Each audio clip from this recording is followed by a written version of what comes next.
Alright, let's talk about how I bought way too many surfboards on Craigslist. These are fiercely addictive to buy because I love surfing so much, and surfboards are very easy to come by, at least where I'm at. So I'm just going to tell you all the boards that I got and see if I could even remember all the ones I bought. So the first one I bought was a 9-foot Larry Kobo Infinity. I actually did ride it once. It was like a magic carpet. It wasn't totally watertight. As I was sitting on it, I could see little bubbles coming up. Uh, that one's coming tomorrow. My dad's actually going to bring me 3 surfboards tomorrow. And one is the Larry Kobo. The other is the Hanson. I never got to show you guys that I bought a vintage 70s Hanson board. And this board is super wide, super thick, 8.5 feet long. It was just too heavy and difficult to bring home. I didn't have a car that would take it, but my dad's gonna bring it, and he's also gonna bring me a 9'6" Stewart. I think it's a 9'6". I've ridden it when I was a kid. Like, I've had that board for a long time. It was my dad's regular board, and then he said it got delaminated, which means the foam is separating from the top. If you step on the board enough time, you get a bunch of pressure dings, and if they all build up, it sort of just delaminates against the foam and fiberglass layers.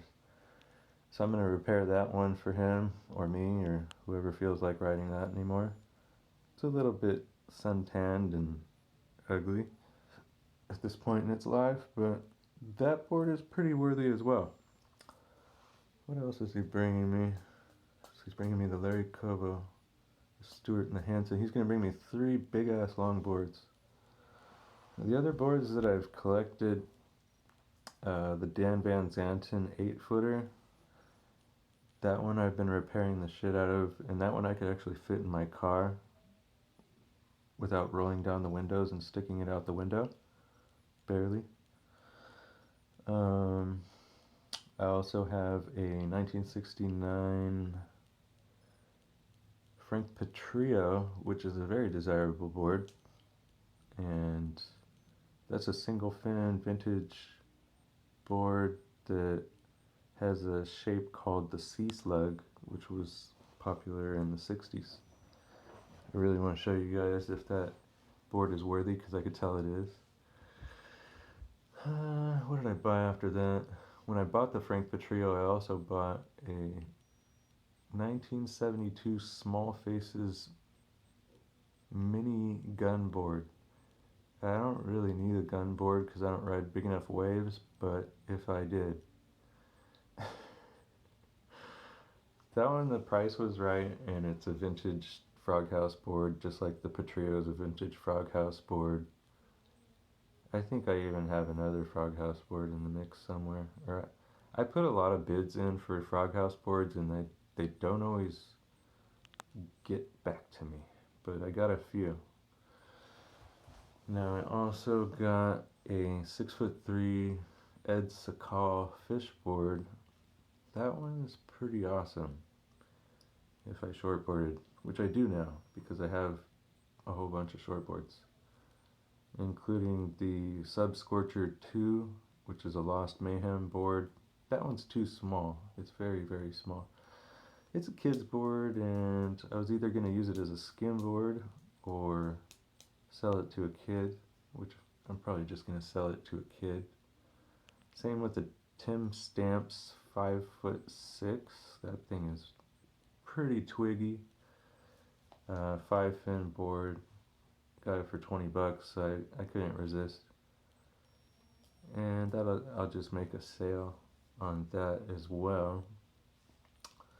I also got a Surfboards Hawaii 5'10" fish board. No, it's not a fish. Swallowtail. I think the T-Stamps is a swallowtail. I don't know if it's a fish or a swallowtail. I can't even remember anymore. I also got a Midget Smith. 6'6" Midget Smith. That thing is crazy. I don't think I could ride that one either. It's like a a pintail shortboard. It seems like a big wave board, like a smaller big wave board with like less volume in the middle, so you could like duck dive under the constant white water of California waves. I would ride it just for midget, and probably sell it. It doesn't have any fins on it, so I just repaired that the other day. It's pretty freaking awesome. Beautiful too. What else did I buy? Oh yeah, the Hawaiian. What is it called? It was a brand that didn't even come out, um, and it was a team board too. It's my best board. Hawaiian Pro Designs. Now this was a company that came out prior to Hawaiian Island Creations or Donald Takayama's Hawaiian I don't know what other brand he had, Pro Designs. Basically the brand that he stuck to for all those years. I have one before any of those. It's an 84. I paid up the ass for that one. It was like fucking $439. The Hanson board I paid $360 for. That board's really worth a lot of money too. But yeah, those two were quite a speed bump in comparison to the price I paid for any of the other boards.